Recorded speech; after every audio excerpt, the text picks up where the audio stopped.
joining me in another video demonstration. Today I'm going to be painting a little bee that's sitting on some blossom. I think it's anemone flowers actually.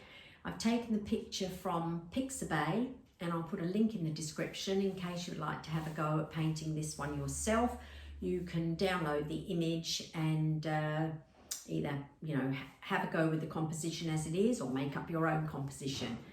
So it's a humid day here in summertime, South Australia, but the lighting has just come good enough to do filming, and so I'm all ready to get going. So let's see what we can come up with for today. I have a light sketch on my paper based on the photo, not worrying if it's overly accurate because this is a floral. It doesn't really matter if the petals are at slightly different angles, and I'm going to be making up some things in the background, but I thought it was a reasonably nice composition as it was with the bee on there. So I have followed it, but not accurately. So what I'm going to do now, I'm going to use some masking fluid, because when I look at the photo here, if I want to paint in a nice loose background, I want to know that I'm going to be able to keep these petals fresh. And also inside here where the stamens are, this is white in here against pink. So I want to give myself every opportunity of being able to retain some of the white of the paper here. Where else? I think I may even give myself an edge to the flower. I'm certainly not going to mask the whole flower, because that would be a waste of masking fluid, and I just don't need quite that much help. The bee here, when I look at the bee's wings, out here is a little white line, the edge of his wing against the dark shadow being thrown by that bud. It'd be good to perhaps put a little bit of masking there and a wee bit over here. So that's what I'm going to do next, just mask up some areas without going overboard, to give myself a little bit of a safety thing around the edge of the flowers and to retain the whites where I definitely won't be able to paint carefully enough. I've been trialling this masking fluid. This is Holbein masking fluid that comes in a bottle with this little nozzle, and I've had a couple of tries at using this, really not very successfully. I was hoping I could put down fine lines, but it always seems to come out in a big bubble. So as always, I end up with marks that I don't really like. But if I put it down here and they're not fine enough, as I can see it here on the picture, I can at least just go in between putting the darks in. Look at that bubble that's appeared here, and I think I might just squizzle it around, I think, because it seems to be not doing a very good job with fine lines. And just giving myself an opportunity to retain some of the white paper that would be too hard to paint around.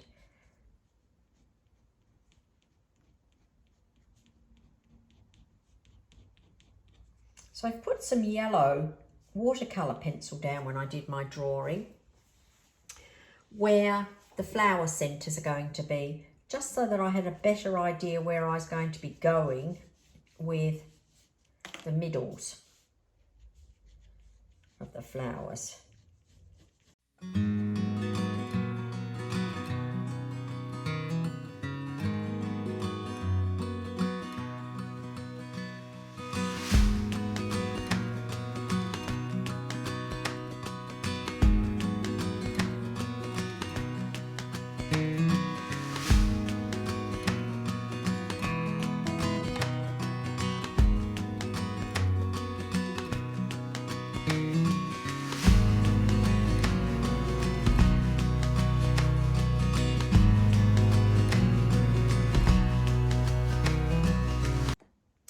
While my masking fluid is drying, it gives me time to think about my colours.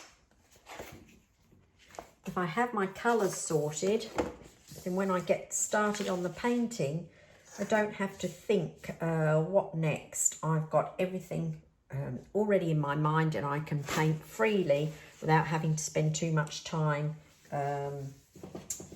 thinking about where to go to next. So when I have a look at my image here of these, the pinks on here, in my palette, the closest sort of pinks that I have would be my permanent rose, but it's pretty bright, and even watered down, if I water it down, I still think it's a little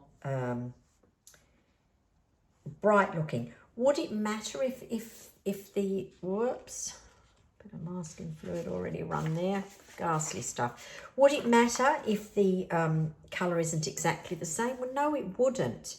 But you've still got to end up doing something that you like. You could take this composition here, still deciding to put a bee on here, and these anemone could be a totally different colour altogether than the photo. Got masking fluid all over my fingers. That's actually not bad, that little bit of permanent rose. But I have another colour that I quite like using from time to time. It is a bit opaque, and it's a Holbein colour. I'm going to be rubbing this masking fluid off for ages. And it's called Shell Pink. If I show you this, it's a very warm looking pink actually, but I liked it because it had that body to it, because it's a bit opaque. If I bring this out, you see here, it's more of a salmony pink, I guess, but maybe combined with a bit of the permanent rose, I'll have a variety of the pink. So the two colours together. I think whenever you can do something with two colours versus one colour, it will always be more interesting. You don't have to work so hard to get your painting to look varied, have form, and just be interesting because you've put two colours. So that's putting the shell pink and the permanent rose together. Another way to do it would be perhaps if you've got, and I don't have any of this at the moment, though I have just ordered some, I'm going to see how I go, some titanium white. I say we don't use white in watercolour because if you want white, you leave the white of the paper. But what if you just want to use it for mixing? Because if you mix some white with any of these colours, any colour that's in your palette, you're going to turn it a bit pastel, so that could be nice. So I'm looking at this. Is it a bit too salmony for what I want, or will I just go with it? Do you know what? I think I'm going to go with it. I'm going to try not to be so influenced by the colours on my photo. It's my painting. And I'll do something that I like. So I'm going to put that in with the permanent rose. So there we are. We've got two colours sorted. Permanent rose.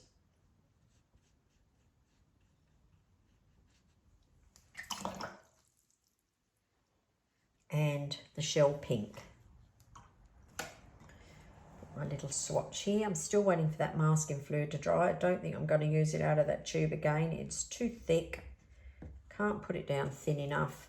I haven't got enough time to practice doing a better job of it, so I think I'll just revert back to something that I know. So here's the shell pink. Got those two colours. So there's my pink sorted. So when I look here, I've got to come up with some colour for the centres. So I've got permanent rose and Holbein shell pink.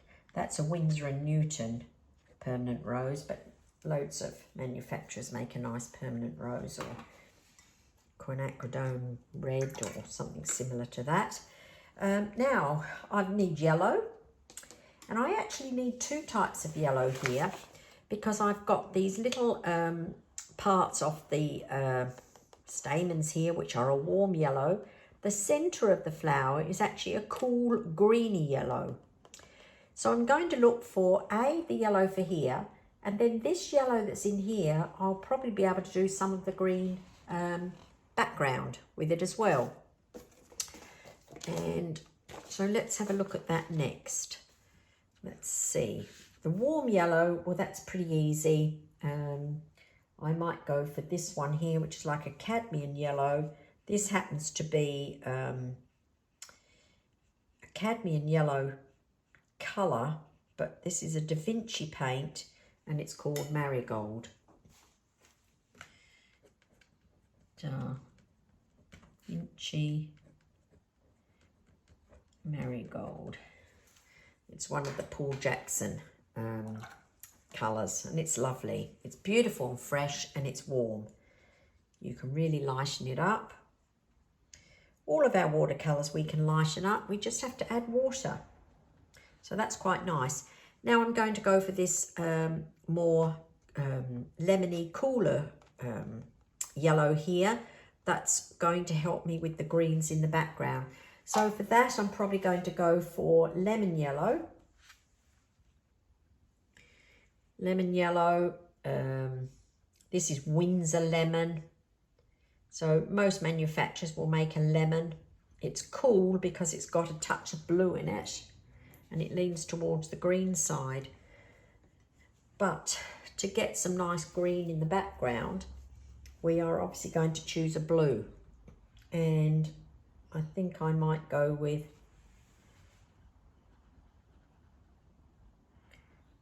this is Winsor blue green shade. It's a cool blue. And when you mix these together, you will get a green.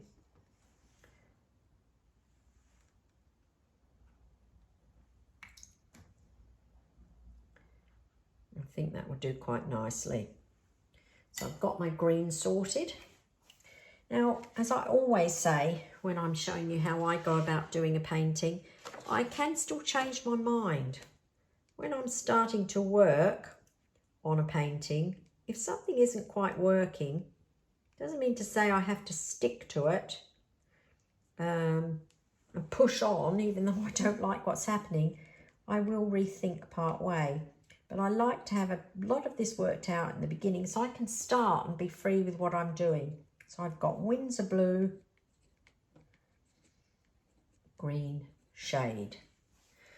Okay, what other colours do I need in here? I guess really all I'm thinking about is this bud, this shadow colour.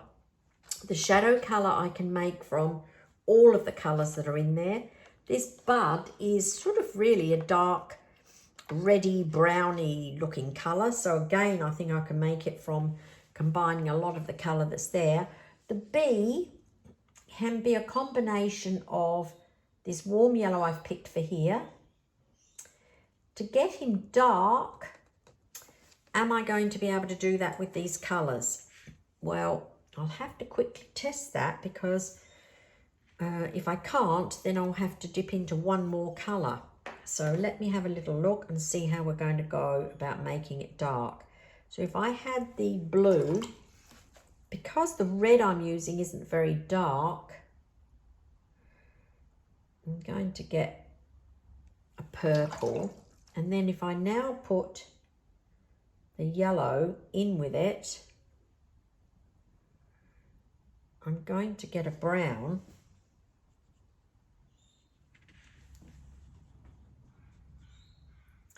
Which is on the bee, especially perhaps the markings for the wings,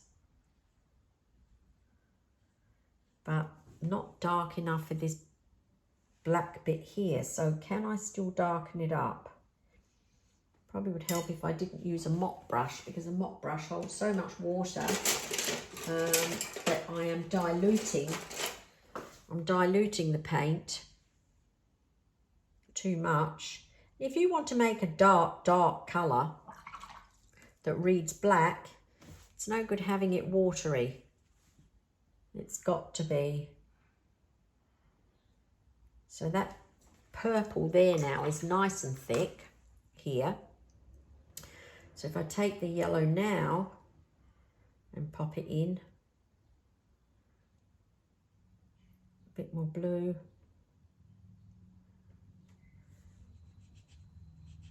I can make that read for the bumblebee's head. Can you see that? Same colours, but in a creamy mixture. Same colours, more water. So I've still made up that dark from that same palette. The blue, the yellow, and the pink. So I think that will work for me. The centre will be mostly the lemon yellow with a tiny bit of that green in there. The background will be more of the blues. The stems will have a little bit of the pink in there. Yep, I think we're ready to go. I've just got to get this masking fluid to dry. Well, at last my masking fluid is dry. You wouldn't believe it, but I actually had time to edit the first part of the video because it just wouldn't dry. It was on too thick. Also, it's a very humid day here today, and I think that's not helping with it to dry. You could take the hairdryer to it, but it's pretty dangerous because sometimes you glue it on there. Now I'm going to be painting at a slight angle. I've just put my roll of masking tape under here. It doesn't always make a good angle for filming, so I'll do my best here, but sometimes I do need to tilt the paper. So hopefully you're still going to be able to see okay. I'm painting on cold press paper. It's 300 GSM, 140 pound. It's Saunders Waterford, my favourite paper. Just the standard colour paper. I'm using a variety of brushes. I've got some ready over the side here, mostly mops. When I paint with these mop brushes, which I've been doing of late, I paint a little bit freer. When I paint with rounds, it's a little bit more controlled, so a bit more like filling in spaces, whereas when I do these, I tend to feel like I'm being a little bit more creative. So I have them out already, not sure which ones I'll pick up at what stage, it depends how it's going. I'm going to start with the background. If I get some colour down on the background, I then can take this ghastly masking fluid off to start painting on the flowers. So I'm going to be putting colour in, I'm going to be lifting colour out, I'm going to use the combinations of the colours that are here. And whilst I do this particular process, I won't speak because that way then I can put the colour in, quickly react to what's happening and take colour out. You can watch how I do that, but as I say, I won't speak because that requires a little bit more thinking to speak and paint at the same time, and I may not get what I want. Am I going to wet the paper first? I'm not absolutely sure about that. If I wet the paper first, remember our colours that we use when we mix them up here will always dry a little bit lighter than what they look when they're wet. Then if you've wet the paper as well, they're going to dilute again. But sometimes when you add water, it does enable the paint to flow a little bit nicer. So I think I'm probably going to. So I'll start with, first of all, I'll just swap these over because I have the dirty one on that side and the clean one over that side. I'll paint everywhere that I want to put some background colour in. So basically I can be a little bit free and easy because I know I've got this ghastly masking fluid here. And the reason why it must be dry is because if it's not, and you start painting with your watercolour brushes, you will have masking fluid on the hairs of the brush and it will never come off. So don't do it. Also, if I add water first, clean water first, the fibres of the paper are opening up a little bit, which means the water goes in first, and then the paint that we start with will actually have a chance to, actually I don't want to go down there, I want that to be a little bit pink over there. So if you put water down when you don't want it, just quickly get a tissue and blot that. Yes, so when the paint goes down, the paper's already taken up some of this water, so your paint will sit more on the top, which will help keep the colours a little fresher. So I add all this water I'll give it a couple of minutes to soak in, quickly mix up my colours ready for my background, and then I'll be painting away. If this was to be a flat wash, when you would want to make sure that you haven't missed any spots with the water. But given this is just a suggestive background of more flowers and foliage, it doesn't really matter if some of it's not being wet. But if you want to see if you've got it wet, you just have to raise your paper up a little bit so that you can see any spots that have been missed. So I'll just give that a second to settle in there, and just take off any puddles of water so they're not going to run over the painting as I get going. And I'll get my background colours ready. Looking at my chart here, I'm going to start off with my greens, but I'm also going to drop a little bit of the pinks in to suggest some flowers in the background. The trouble is when you put greens down and you put pinks, which is reds, they're opposite on the colour wheel, and when they start to meet up, they will neutralise down and turn a little bit muddy. So you have to be a wee bit careful in doing that. So here's that yellow. The blue is very, very strong. It's a very bossy colour. So you may not need to put out as much of that. And for the pinks, get a little bit of that ready and make a start. And this first part, making a start, is always a little bit scary. You think, oh, you know, what if it doesn't work out? But you just have to take a deep breath and go for it. So my water's still running around a little bit there. Might have been a bit heavy-handed with that, doesn't matter. So I could go to a smaller brush, which will not add too much more water. If you still continue using a big brush, of course it's going to hold a lot of water. So I might just swap down one size here just to find my way and just pop a bit of colour down. And I'm going to scoop up. You'll see me scoop up colours, not mix on the palette to get my colours, but letting it mix on here, on the paper. And this is a case of just looking up at my reference, not being a slave to it, but obviously I need it to, you know, give me inspiration about where to put some extra flowers. They don't have to be in the same spot that's on here, but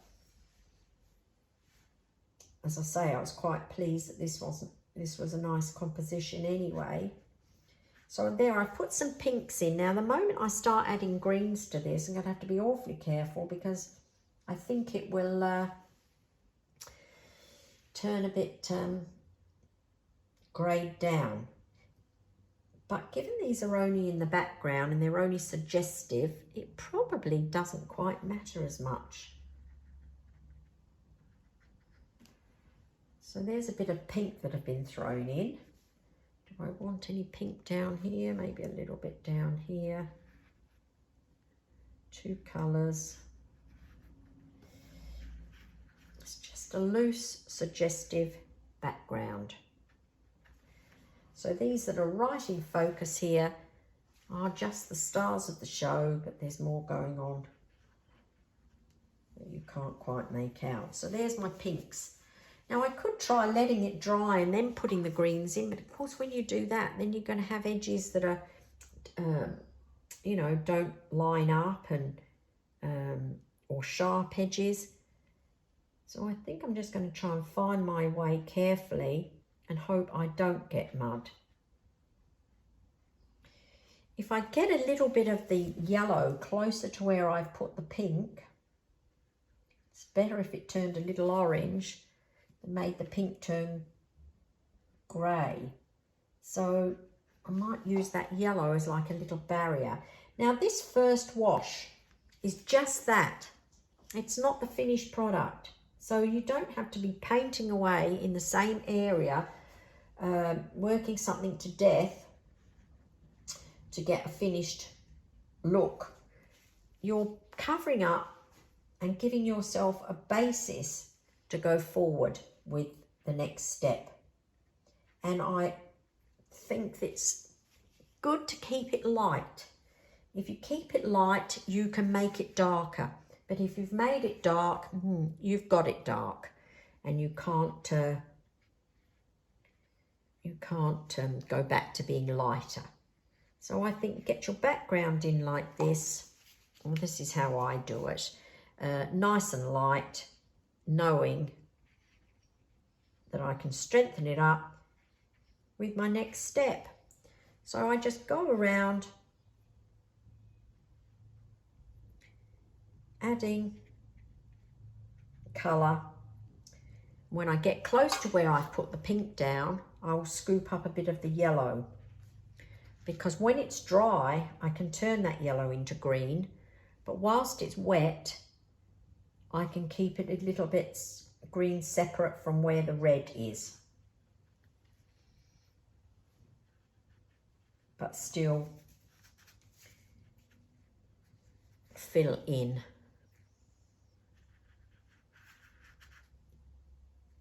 Where I want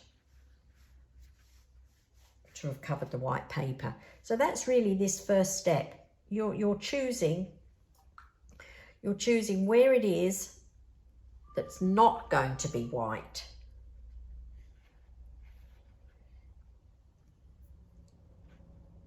Could come down over the stems, it wouldn't make any difference because we're going to make those darker.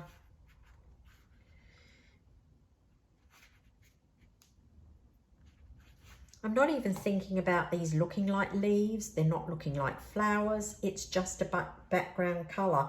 And there we are. I've worked all the way around it and I have managed to speak at the same time. So it's very light. As you can see, it's very light. But I now have the foundation to build on it in the next step when it's dry. Turn some into maybe a little bit more depth. Or just keep it soft. I react to how this looks when it's dry. So that's what I've got to do next. Take a few minutes, wait, and come back when I can start painting again. My background is dry. I let it do some natural drying first, but given the humid type day we've got here, that was going to take forever, so I have taken the hairdryer to it. And what I want to do now is remove this outline masking fluid, because I don't need that now, because when I start adding colour to the background, it will be on dry paper or only in small parts that have been wet. So I don't really need this safety barrier. So I'm going to take this off and hope my hairdryer hasn't done any gluing. I'm going to leave the masking on in the centres. I'm going to obviously leave the masking on the wings of the bee. But just take this off so that I can paint the flowers. The background is nice and dry all around the edges of this masking fluid. Now you can use this rubber cement pickup thing here. These rubber cement things get really gooky, and I'm always worried that it's actually going to put marks on, but I don't think it does. But it does take it off reasonably quickly. And just all the outline masking. And I'm really happy because it's coming off okay. It's not glued to the paper, not tearing the paper. Always with masking fluid, it's a different experience. When you use it, as again, people that use it all the time with their style of painting will be experts at it. But over here where it went on really thickly, little bit of extra work to get it off there. When you take the masking off, sometimes you lose your little drawing underneath, but given it's only gone around the edge, I can still see where I've got to go because I've got, the background is going right up to the edge of the flower. Now my background has dried, as I said, probably just as I would have expected, light, because I wet the paper first, I dropped watery mixtures of my paint in, and it has dried light. But there are places on my painting that I'm going to want it left this light. So it's better off to have it like that and then bring some darks into it than to try and do it the other way. So now I'm going to start on a flower.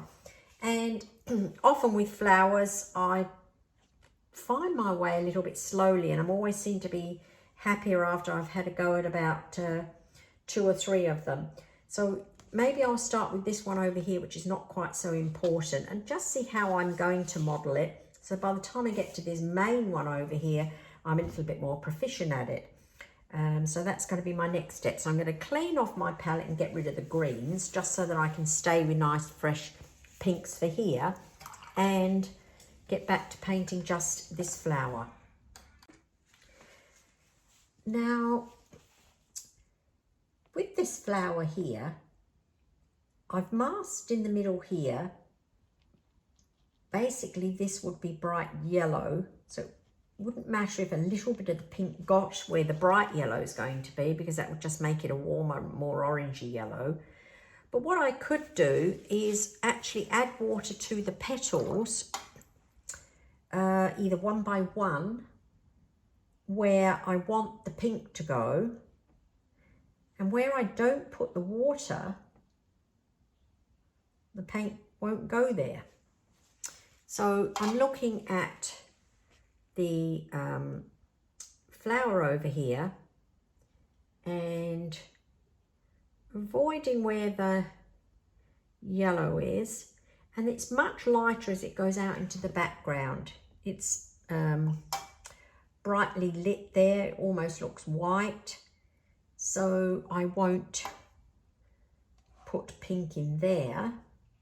It also gives it a lot less importance than this one here, which will have a bit more colour on it. So let's have a look here. Will I go further round? I suppose I could come around under here. And this is quite pink here. Don't think I've got mine quite deep enough here for doing that curled over bit, but we'll see how we go. So I'm going to wet all of that there. But here I haven't taken the water out. I might do a few lines, so maybe it will track a little bit like that. When you paint with just water, it's almost a practice run, because you're putting the water where you think you're going to put the paint, and you can actually see where the water's sitting. And it gives you a bit of an idea then what it's going to look like when you add the paint. So going back to just the pinks now, it's a nice bit of fresh permanent rose out. It's incredibly pale, the colour over here. So if I start with a pale bit here, plus the water that's on here, perhaps it will be enough colour. If you go in slowly like this and you put it down and you think it's not enough colour, it's easy to add a wee bit more to it. The water is going to dilute it again. So if you put it down and you can't see it at all, I think you'll find that will be too light, because it's going to dry lighter anyway, and then doubly lighter because we've wet the paper first. I'll bring some of that pink in here, in behind these the stamens there. And then when it comes up closer up here, I'll just let the water now take it further up. I'm not thinking about shadows, that's going to come later. I'm thinking about just now where does it have to be pink? And this has got more pink under here.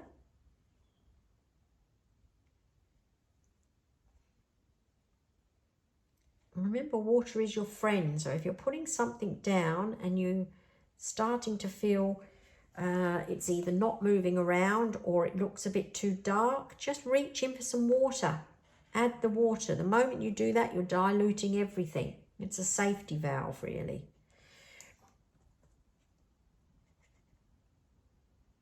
I'll come right down there and you can't finish any flower. You really are now giving this its first wash. The same as you did the background's first wash, you're making the flowers first wash. And I'm going to leave it that light. Looks incredibly light, doesn't it? But as I say, first wash. I can add more to it later. And I can find my way this way. If I put too much down, I can't.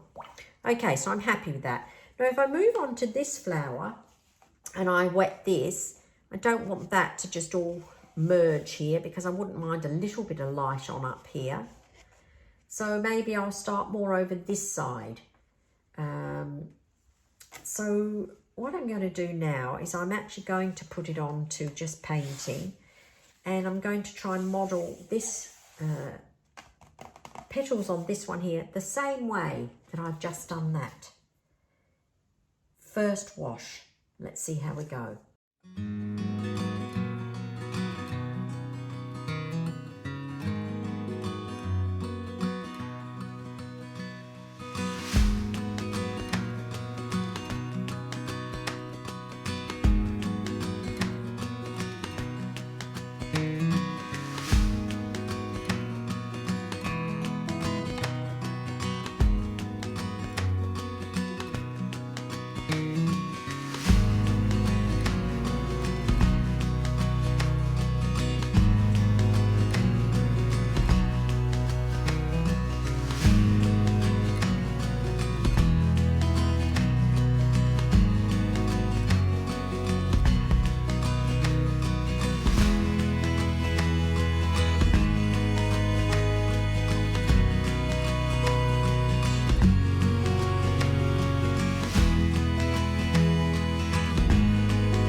I've moved around both of the main flowers here. You saw me drop water in, add the two pinks and get that first wash of pink down there. Now I could leave this to dry, but there are places that you can continue painting and not touch the flowers and just let them dry before you go in again. You notice that I painted straight over that dark bud because there's nothing on it that's just white. It's got some sort of like stripy marks in them that are lighter, but they're not actually white, so it was okay to cover that with pink. So while that's drying, I can carry on. So what I'm going to do is perhaps start a little bit on some darker colours down here, being mindful not to get too close to my pale pink here, because where it's still wet, if I was to touch any of it with more paint, this wet area here will suck up some of the colour and go where I don't want it to go. So the safest thing is, when you've got plenty of time, of course, is just to let this dry and don't do any more. But just to get this project done, I'm going to find ways of finding places that are dry that I can carry on. Even these centres here, because they've got that barrier of the of the warm yellow around them here, I could actually paint those centres. It's not going to touch where else I'm going to go. I'm going to go down to a smaller brush to do this. This is probably too small. It's a number 2. And I'll just see if I've got anything bigger close at hand. The trouble is, a lot of these brushes have lost their point a little bit. This is a number 4. But if I go to a smaller brush, I'm going to add less water and it's not going to end up swimming out onto my pink. So I'm wetting the centre of this flower here with clean water, letting this centre go down a wee bit amongst the bright yellow. It's got that yellow pencil mark that I did there. If I touch that with the water, that yellow pencil will melt away into this bit of clean water anyway. I wonder if you can see that, whether you can see that it's actually changed colour a little bit. So I need to go back to that lemony yellow. We talked about this being a cool greeny yellow centre versus the warmer on the outside. So that is too green. Might still go down to that smaller brush. Let's have a look. Get plenty of the yellow. It's really only just got to be tinged slightly green.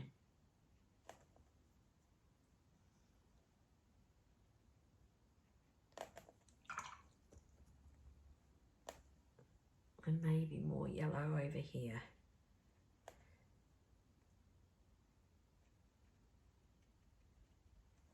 That's probably enough colour. So this flower is still drying, but I could work on this centre. It's the same process. The light's obviously coming from over that side, so this side is the darker side. So following that same idea, a little bit darker in here, maybe not quite that green. It is a little bit textured, but I think by putting the 2 colours down, you're actually going to get some texture from the way that the paints will separate out. So I'm not going to try and make real texture in here for these. I'm just going to let the colour do it. So leave it some places a little bit lighter than others. And when it's dry, have a look again and just see if there's anything that I need to do to just put a bit more onto it then. So, first wash on the centres. So everything really here has had a first wash outside of this warm yellow and some in the background.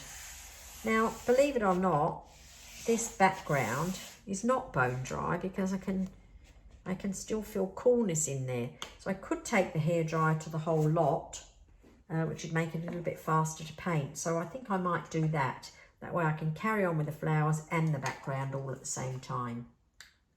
All of that is dry. So looking at it now, I've got paint everywhere that I need paint to be, but now I've got to start shifting the values on it because I've got a nice soft background, but I've got nice soft flowers. So at the moment it is all too much the same. So I'm now going to start working on the darks and creep up and see if I can bring it together. I may even do a little bit of work on this bee because really he is a little bit of the star of the show. So a little bit of work on there to make a bee will help me gauge the darkness that's going to be here. So I'm going to have to concentrate a little bit on that and pull my photo a little bit closer to me so that I can see what he's supposed to look like. So we talked about, I have masked out the light area on his wings, and you can see the shadow of that bud underneath or through his delicate wings. So it's only the little veins in his wings that you can see. But let's get some colour on the bee. And so I'm going to go to the warm yellow now, small brush. I'm not even going to wet this because I think it's such a small area. If I go on to dry paper, I'm going to be in a little bit more control. So I'm going to make that there. That will be dark. Often when I paint bees, I end up with the dark stripes where the yellow should be and vice versa.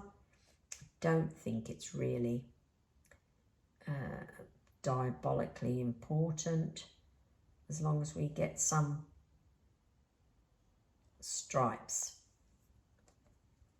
So just soften him up, coming up into here where he comes up into the closer to his head.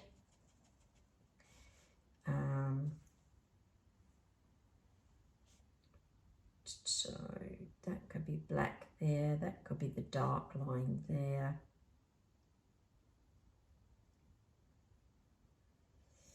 Sometimes easier just to paint all the yellow and put the dark line over the top. It saves having to try and work out where it is.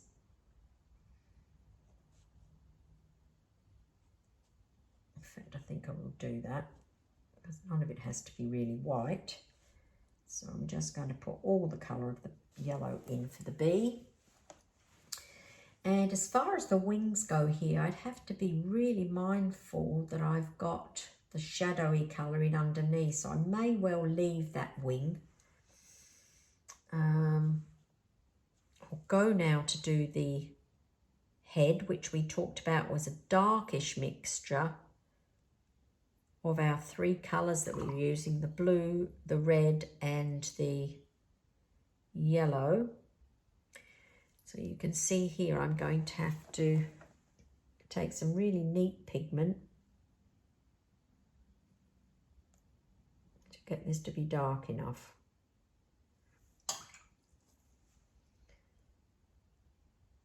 If you're actually painting with something that already is black, not so much playing around, but I like to try and make my darks from the colours that I've already got in my painting, if I can. Sometimes that does take a little bit of playing around. So I want him to have a few fuzzy hairs up here if I can. So I'm going to just come slowly around there to get the shape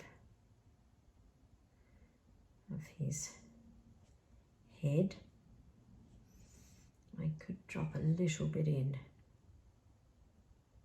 under there as well. That's probably coming through. Here is going to be his leg somewhere showing from here. I might do something like that, and a leg that's gone back out there. Good thing is you can't quite make out what is what.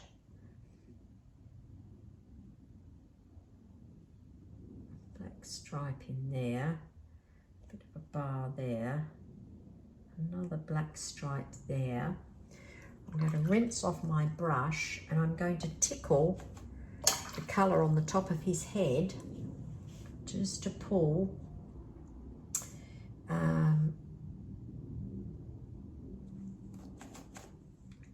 not too much water, just to pull a few fine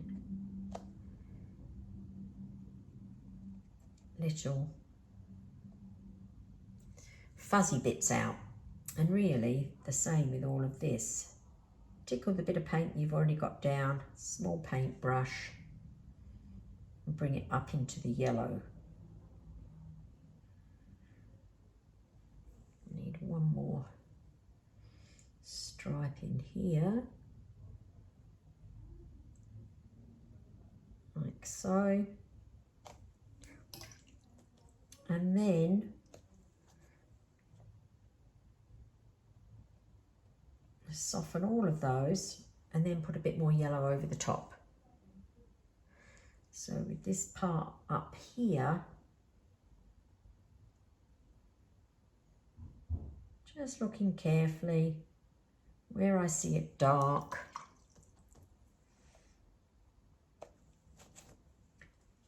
Just always trying to take off a bit of water from the brush, because otherwise it will make the paint go further than where you want it to go.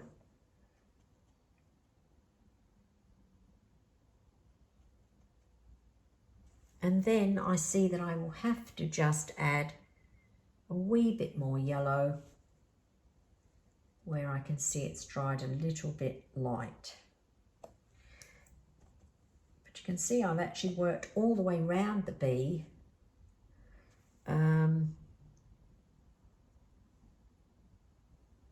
Which allows little bits of it to dry. You don't have to stop, and it actually does probably mean that you don't fiddle quite as much.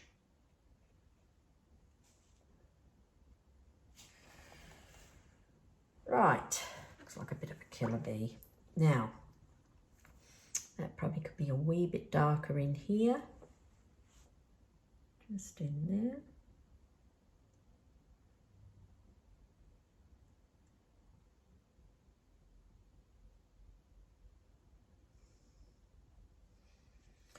Really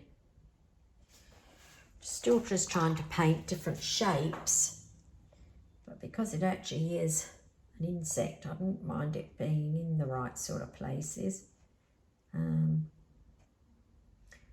Don't want to get too carried away and make him stand out so much on the flowers. I want him to still look. It's not like he's found a nice spot to stop. Okay, I'm going to leave that there for a minute. So I'm not doing the wings. This wing here actually has, you can see through there, I can see a leg. So I suppose I could put a little soft marking for a leg here that you can see through his wing. And then the other colours that you can see in there happen to be, through the transparency of his wing, you can see these stamens. So I guess really it's a case of just adding a few things to get,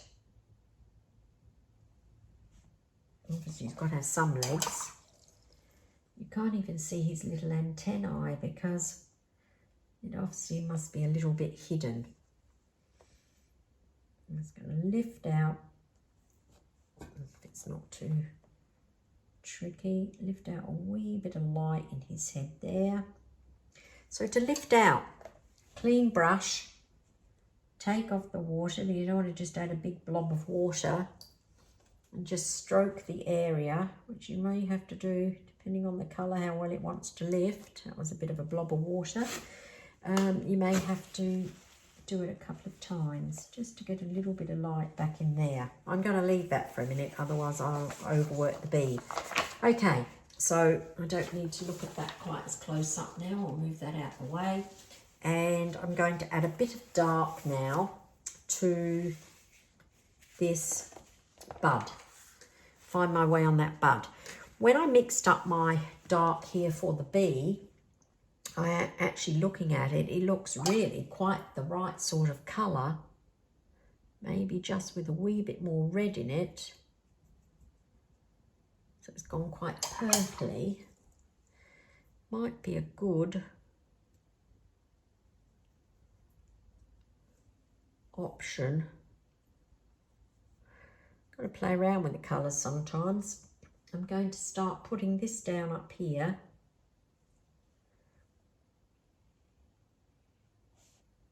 And start building up a few darks on here.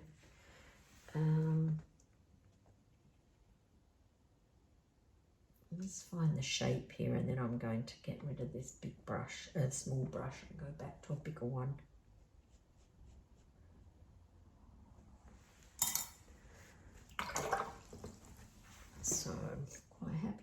colour. Let's just get a wee bit more blue in it.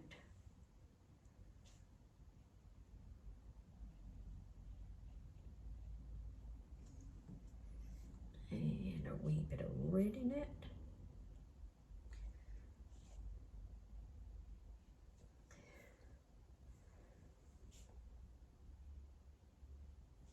Notice I'm painting on dry paper for this.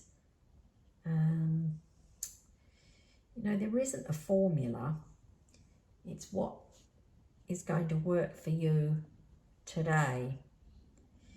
And next time I painted something like this, I may well have wet the area. But I think that's a good thing about watercolour. We can mix and match. It doesn't all have to be the same. A few little dots in here will help give a little bit of texture on this bud.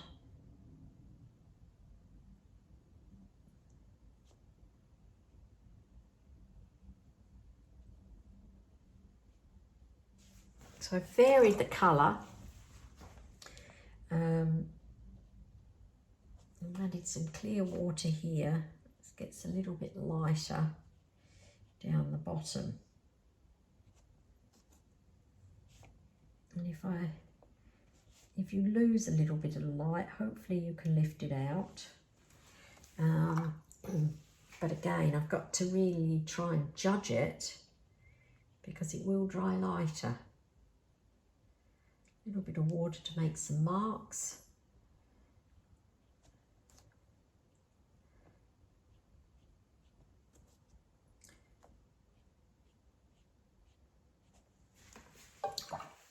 Just come over the edge here a little bit, which is a wee bit annoying.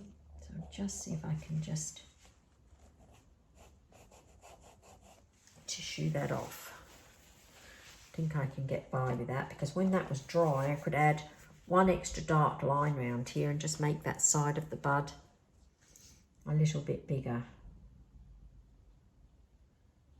So there, we've started on the bud.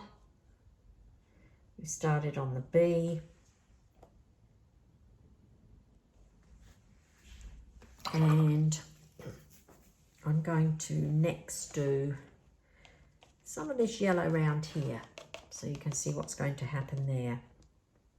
So I can keep moving around the painting, and then when I've shown you how to do this, I'll put it on some speed painting to finish this big one and get some extra colour in the background, otherwise the video will be very, very long. So let's just put a wee bit of this down just to give you an idea. Now when I look at these here, there are lots of little dashes, quite thick. Luckily this warm yellow here, and if you're using a cadmium yellow, is quite opaque. So just some little wiggly dancing strokes will read, especially these are out of focus. So this is a good one to start on. Out of focus. Coming off into the distance over there. You can get this yellow to even go up above because it is opaque. I can get it to go over that green. So you really got to be all in here, meeting up with down here.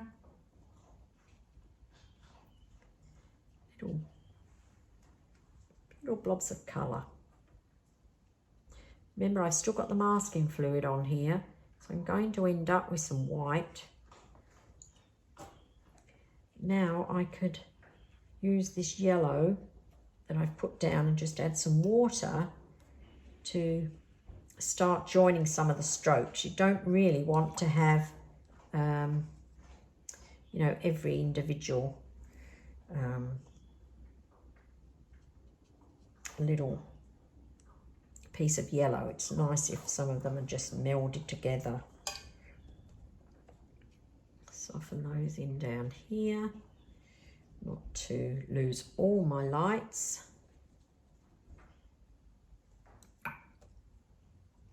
And I'll allow that to dry. So you can see I'll start building up this. So what I'm going to do now is I'm going to just paint away, put a little bit of music on and show you how I'm going to pull all of this together. I've showed you how to do the centres. I've showed you how to start to do the bee. I'll come back to you when I do the wings on the bee. But you'll see me fill in some more on the background, do a little bit more modelling on the flowers, which is easier to gauge when you've got your extra colour on here. So let's just see how I go.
Well, I think I've painted as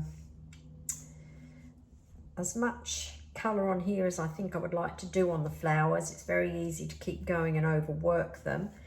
When I stand back here and have a look, I'm probably quite happy with the flowers, but I think the background is too light. So what I'm going to do to just really be absolutely sure about that is I'm going to take off all the masking now, finish the bee, finish these little centres here, then have another little look. And I may well just darken up the background with a wash over the whole lot. But sometimes it's really hard to work out exactly what that needs until you actually have got rid of all of the whites or toned down the whites and so forth. So I'm going to get that masking fluid off here now. But before I do that, I'll take the hairdryer to it just to be absolutely sure that it's dry so that I don't rub my masking fluid into wet paint. So taking the masking fluid off and just a little bit of tissing up of the white lines. Look at the size of this piece of masking fluid here. But it's better off to have the white left and then go in to model it, as opposed to covering it all up. Of course, we can take some opaque white or a gel pen or something to any fine little marks that weren't saved. So now when you look at that, that's really quite white, and we need a little bit of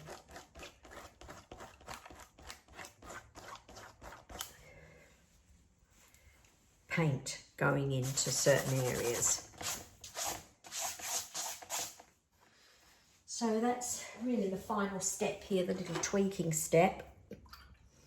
Honing in on this little bee's wing area here, which I'll have to do by doing the underneath colour.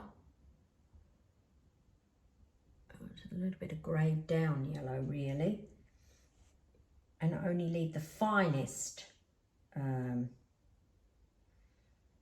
edge to the wing instead of a big area,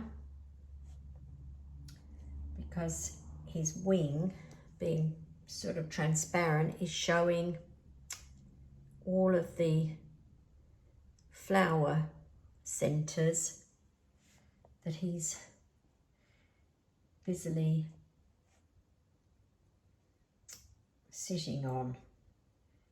So I'll just hone in a little bit on that there, so there's less white there, and probably could have had a wee bit more up in behind him here, even though it's in the shadow. So a little bit of bright colour there. And this wing is still a little bit large, and it's the shadow colour of that bud, this shadow here, that you're seeing through the transparency of this wing. So just bring it in. If you lose this white edge, this is where you could get the opaque white out.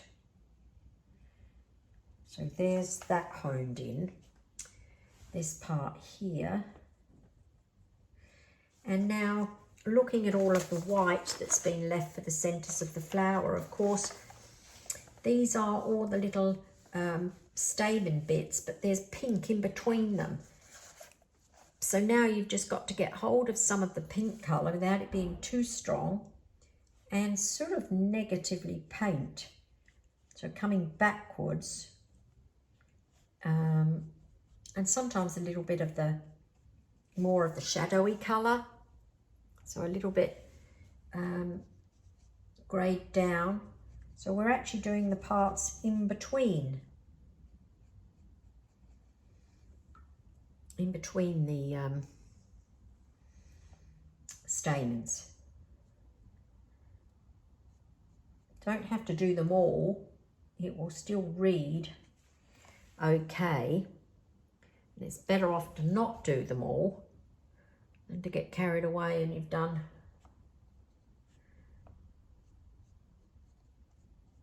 far too many. So by the time you've brought a few marks out in between, leaving the white for the actual stamen, and you're doing what's in between that's showing you the flower underneath.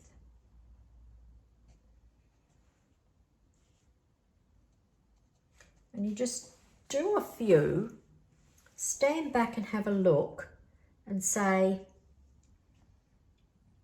have I done enough? Because it's best to stop early than stop too late.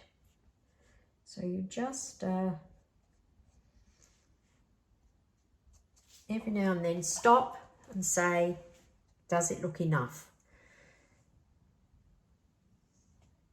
I'm going to just add a wee bit of dark here. Maybe that's a bit too dark. Just to get a little bit of a shadow under there. Can come round on top of him there. I think that's looking okay. And I think I've done enough of these.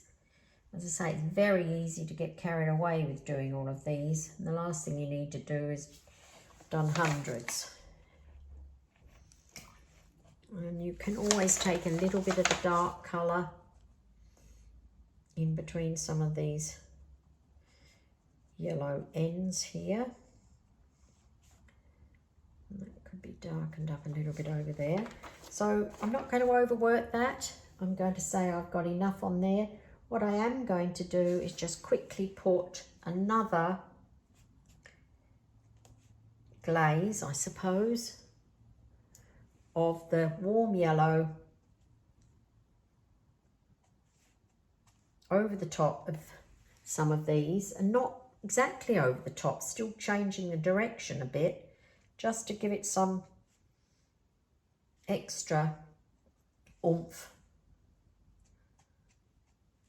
of the yellow because it's faded. And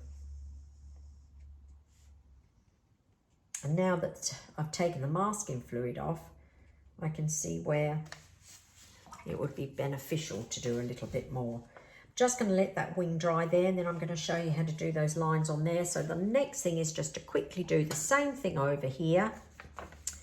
And that is just to bring down a wee bit of the, you can hardly see it on this one over this side because it's so out of focus. So I think it would be good just to just drop a little bit of colour in there so it's not quite so white everywhere.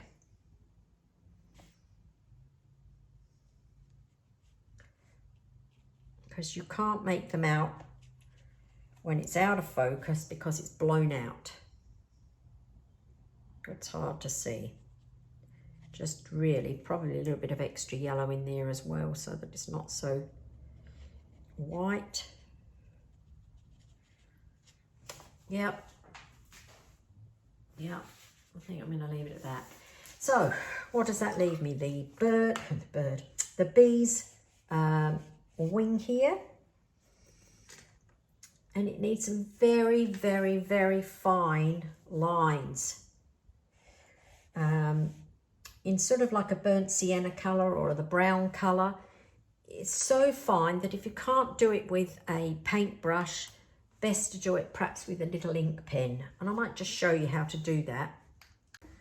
Just gone hunting for these. Haven't used them in a long, long time. Hopefully they're not dry. So these are sepia artist pens. So this would be a permanent ink. Yep. So I'm going to look for the finest one. They come in different nib thicknesses, but I think F means fine. So I'll just test it on my little piece of paper here.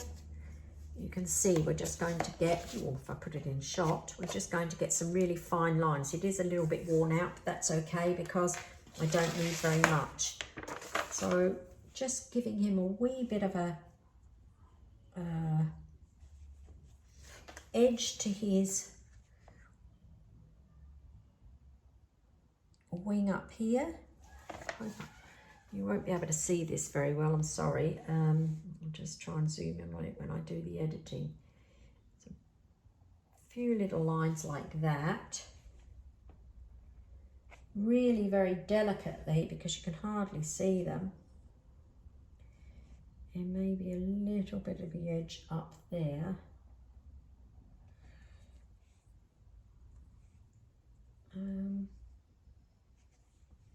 Sort of gives it a little bit of a stained glass pattern look to them. That's really what it is. So I'm going to go with something like that. And on this one down here, I'm going to do the edge on this side. It gets lost a bit up in there. But you can see a wee bit of the pattern. Doesn't have to be a great deal.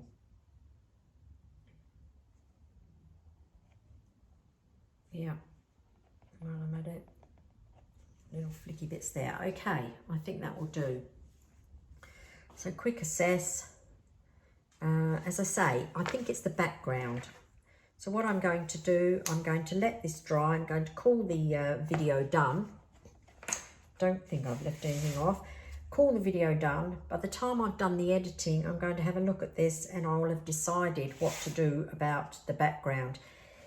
What I'm thinking would be to add a single pigment, so probably something like the blue here in a watery mix. Perhaps I'll just show you on one part here if it's dry enough. It's best to do this when it's dry, this glazing. I may well do something like that, perhaps even a little bit thinner, the paint, over the entire lot, because what it will do is it will push the background further back and bring the flowers definitely into focus more. Well, look, might as well just do it now. I've got it half done. So this is glazing, one single wash, just to darken up the background. If you do it really lightly and you think it's made a difference, but not much, not enough difference, then you can go in when it's dry and put one more on. I'll even take it over that stem, maybe even over that stem, not important. Can you see that corner now is looking a little darker, and I think it looks better. So taking that same green, sorry, the same blue and putting it on the green over here. Probably over that purple there because it's really just the background. And I think even here. Have to be bold with this. It's, you know, if you think it needs it, it probably does, but I think wait until your painting is really dry so that you can really gauge that well. I'm doing it because I know it's going to need it, and this was a good opportunity to show you, but normally I might just let this dry and assess it after then. But I'm feeling happier. I know it's wet and so it will look a little darker, but I'm feeling happier that it is a wee bit darker. Also a little bit cooler, so it's pushing it into the background. Okay, well I think that's done. So I hope you've enjoyed watching that process. As always, there's no just one way to paint. There's lots of ways to paint in watercolour, and it's great that we can mix it all up. But I like to take a reference photo, take the good bits from it that I want. In this particular case, it was a nice composition with the bee on there. And I've showed you how to do a wet into wet background, model the flowers, do a bit more in the background and come up with something that's, well, relatively pleasing. So don't forget, if you want to have a go at doing this particular project, I'll put the links in the description for the photo reference, which came from Pixabay, I think. But anyway, I'll find the link and I'll put that in there and you could perhaps have a go at doing this. So until next time, thanks for watching. Bye.